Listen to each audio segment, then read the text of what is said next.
What is going on, guys? One more time bringing you guys a brand new Busch Gardens video, and this video is not a hybrid. We will be staying here in the studio for the entirety of this video, because this video we're going to go back in time a little bit and we're going to talk about the history about one of the rides, one of the cult classics of Busch Gardens Williamsburg, Corkscrew Hill. There's a couple things I want to discuss before we get into today's video. Number one, my new single, Does She Know, is dropping this Friday, so make sure to go pre-save, link down in the description. Go pre-save it. I'm super excited for you guys to hear this song. I love the message of this song, so I hope you guys go check it out. Also, go check out the Patreon, where you can get extended Busch Gardens vlogs, as well as some Busch Gardens giveaways. And last but not least, you guys know I was at the park a lot filming over the last month, but they have now introduced this Passport to Thrills, where if you go to the park enough times and you reach a quota, there's some really nice perks that come out of it. I'm trying to get that 20 with the Howl of Scream one. So if there's any videos you guys would like to see me make in the park, or stuff that you would like for me to talk about that I could film inside the park, let me know in the comments down below, because I'm trying to find more reasons to just, keep going to the park and doing some work up there for YouTube. So if there's any videos you guys would love to see me film in the park, let me know. I am all ears, because I want to make content that you guys are very interested in seeing. It feels like it's been forever since I just sat down and made a Talking Busch Gardens video. The last one was Loch Ness Monsters review at the beginning of May, and now we're almost like halfway through June. It's kind of crazy, and it's kind of crazy that I'm making a video where I'm not talking a lot about Loch Ness Monster. I just got so used to it. We were talking about Corkscrew Hill. This is something I've wanted to talk about ever since I started making these videos about a year ago, because it is such a topic that fans of Busch Gardens that have been around for a while, really like to talk about. I know there's a lot of you out there that are super passionate about Corkscrew Hill, and I wish I could say I was one of you. Corkscrew Hill was before my time. It ran from 2001 to 2009. I was born in 2002, so I was a real little kid throughout its years of operation, and I was more into the outside rides as a kid, and I really didn't want to go into that because like Dark Castle at the time, it was just kind of scary for me, and I really didn't want to do it. So, and that's one of my regrets, that I never actually got on Corkscrew Hill, and I really wish I did. All I've had is the footage and the YouTube videos and the articles talking about it. But from what I have seen about it for my whole life, it seems like it was an excellent ride, and it's a shame that it had to go. So let's talk about how it came to be. This was in the whole renaissance time of 4D simulator rides in the parks that really was kickstarted by Disney, and then just kind of spread worldwide to other theme parks. Originally, you guys know, it wasn't always Ireland at that area. It used to be Hastings, an extension of England, where they would have like King Arthur's Challenge. They had a magic show. They had the ride Questor that we previously talked about in the vlog. None of the attractions in that area were hitting super popular. And during that time, it switched from Hastings over to Killarney Festival, known as Ireland. So in 2001, they decided, let's bring in a 4D simulator attraction. So they took what was supposed to look like a medieval castle and made it into castle ruins, and introduced this really cool 4D simulator ride called Corkscrew Hill. One thing that is kind of surprising, as popular as that ride is amongst Busch Gardens fans, and as well known as it is kind of around the 4D simulator communities, it seems to be. I'm not super into it, but it seems to be pretty known. Its digital footprint is not a whole lot. You really have to dig to find stuff about this, which made me want to make this video, to make another video where I can take the information that I gathered and kind of give my opinion on things and talk more about it and bring more awareness to this defunct ride. You start off in the pre-show, you walk through the caverns, and this is one thing I learned. So I always wondered, when you walk into that show building and you go through the hallway that's like rock formations, I'm like, what caused that? That was actually Questor. That is a callback to Questor, why the hallways look like rock formations and why they're still like that to this very day. And it's kind of lived on through all the rides since. You start off by going into the pre-show. Now, just like for Battle for Ire, you go and you stand on your circles, you get in your room, and then you get Duncan McTavish. And if I butchered in pronunciations of these names and words, don't come after me. I'm not good at it. He realizes you want to go and see the mythical creatures of Ireland. So he shrinks you down to the size of fairies and puts you in a box. So that is the pre-show, essentially. And then you get into the ride, and then the main show starts, where the two boys find you in a box. They take you to the bar, and the bar's like, oh, fairies, get them out of here. And he's like, go to the woods, and you'll find what you want. So the boys take the tourists, shrunk down as fairies, and with the stench of America on them. And then they go to the woods, and you find a horse, and the horse carries you up to the top of the hill, Corkscrew Hill, where you find a witch. And this is actually a really cool thing. The witch wants to make you part of, her next concoction. But then you're like, oh, no, that's not going to happen. So she calls a griffin in to pick you up and drop you into the sea to feed the fish. Well, luckily, using their fairy powers, your Irish luck powers things, you survive, and then the horse gets you, and you make it back to the bar, and you see that it was Duncan McTavish, and it was a whole journey. I probably butchered the explanation of it. Like I said, I only got the footage. If you have a better way to explain it, leave it in the comments down below. So that was the ride, and it's actually a really cool ride. And the biggest thing that I have to compare it to is Battle for Ire. And there's actually some really cool connections that they made between the two in Battle for Ire. One is there was a prop in the queue line where there's a box that said property of Duncan McTavish, which, the bar owner from Corkscrew Hill. Now, also in Battle for Ire, and this is stuff officially from the Busch Gardens website that I'm talking about here, the castle that you see in Battle for Ire is pretty similar to the one you see in Corkscrew Hill, which is a really cool nod. And the way you are introduced to the dragon that flies you across in Battle for Ire is pretty similar to the style you meet the horse in Corkscrew Hill. So some really cool connections that they made there. And like I've always said, it's really cool when Busch Gardens connects the past to the present to the future and the lore and the stories.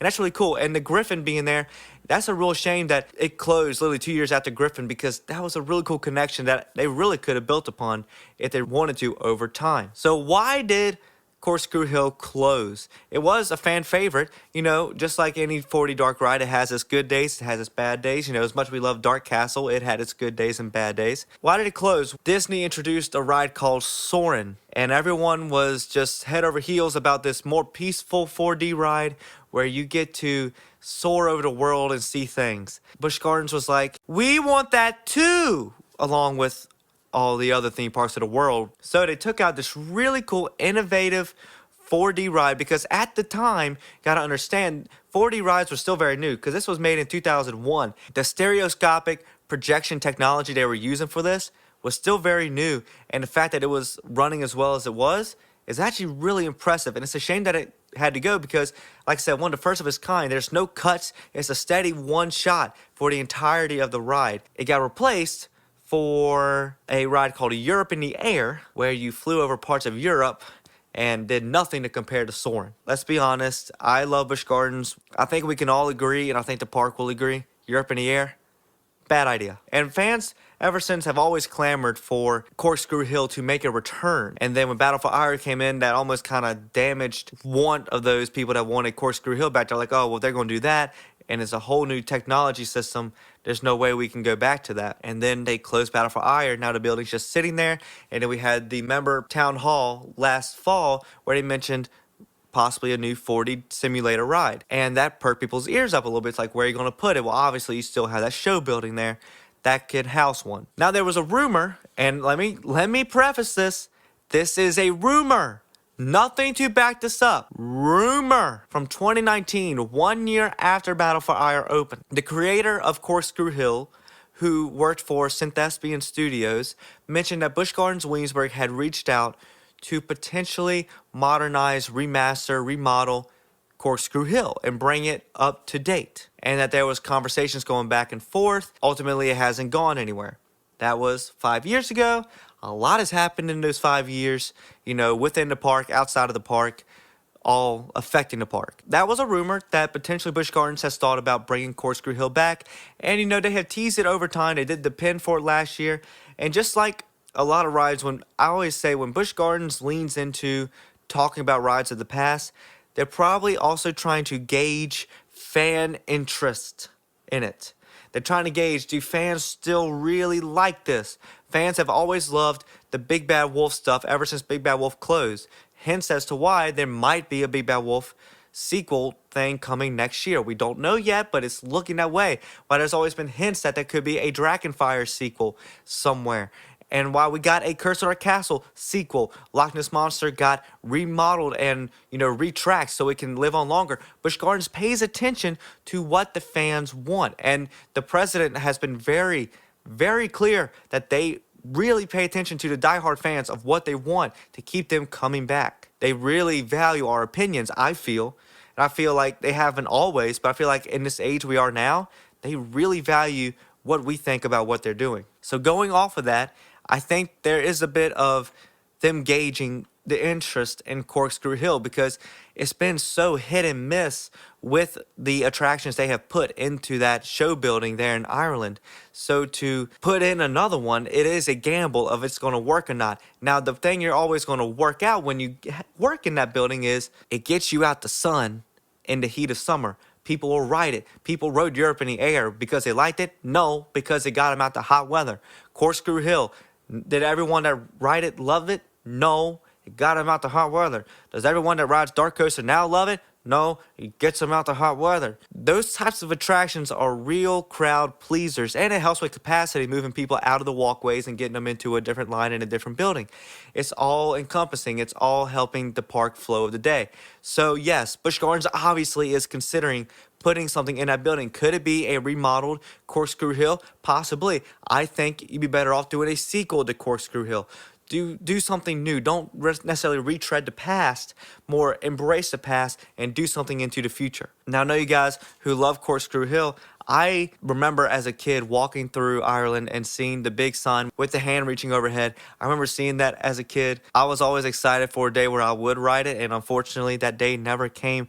And as I go back and watch the footage, it seems really cool. It seems really fun. And I feel like Battle for Ire kind of gave me a little bit of a taste of what Corkscrew Hill was like because there is a lot of similarities in the storylines of both of those attractions. But yeah, it's a shame that it did close when it did because of the interest in a more Europe in the air soaring type ride. It is unfortunate, but it is what it is. You got to go with the trends. And at that time, this was a time where there was a lot of switchover in the park. At this time, it was all about what's going to bring in the most money.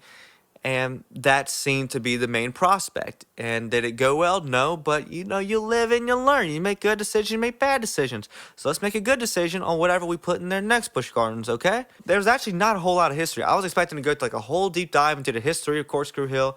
And the reality is there's not a whole lot of history to it. At least not that I can find. Now, if you guys have some more information, I'd love for you guys, if you know more facts and really cool stories about Corkscrew Hill, leave it down in the description below. I want to learn more about the ride too, because there isn't just a whole lot to know about there. There's not a whole lot there on the internet to learn, not a whole lot on YouTube. It's just, I really think there should be more talk about this ride. And this is a call to action. I see you fans out there. I see the change.org petition for Corkscrew Hill. I see the forums where people want Corkscrew Hill back. This is the call to action. If you want Corkscrew Hill back, this video right now, comment down below, share this video, make posts about Corkscrew Hill. That's how you do it. Staying silent and posting in these forums and change.org stuff, that's not going to work. I respect your hustle. It's not going to work. Public post is how it's going to work. So take this video as a little bit of a Kickstarter, bring some awareness about Corkscrew Hill, so maybe as Busch Gardens is evaluating their options for that building, maybe they'll consider it. But it's on you to bring their awareness to it. And I'm glad that if you want that, I can be a helping hand to you, because you guys know I feel the same as you did. And when we lost Dark Castle and then when we got Dark Coaster. So I know how you guys feel, and I want you guys that love Corkscrew Hill to get your happy ending as well. Thank you guys so much for watching this video. Make sure to subscribe if you haven't already. Make sure to like this video if you enjoyed. Make sure to hit that bell button down below so you're notified every single time I upload a brand new video to the channel. Make sure to go pre-save my new single, Does She Know, coming out this Friday. Go check out the Patreon, a bunch of Busch Gardens goodies on there. And like I said, guys, I'm trying to get that 20-time quota at the park over the next couple months. So if you guys have some video ideas for me to film in the park, I'm all ears. Let me know in the comments down below, and we'll see. I might take your idea, and if I take your idea, I will shout you out in the video, and maybe we'll meet each other at the park. Who knows? We'll see. And like I said, keep an eye out for when Squire's Grill will be opening, because when Squire's Grill is opening, I will be there opening day. I saw the menu. It looks really good. I'm excited to try some food. I eat very clean, but we're going to try some Squire Sweets, because there's some really cool stuff I want to talk about with Squire Sweets, but I want to save that for when we're at the park. Thank you guys so much for watching. My name is Will Morris, and I'm out. Peace. Does she know that she's a light that burns so bright? She blinds my eyes.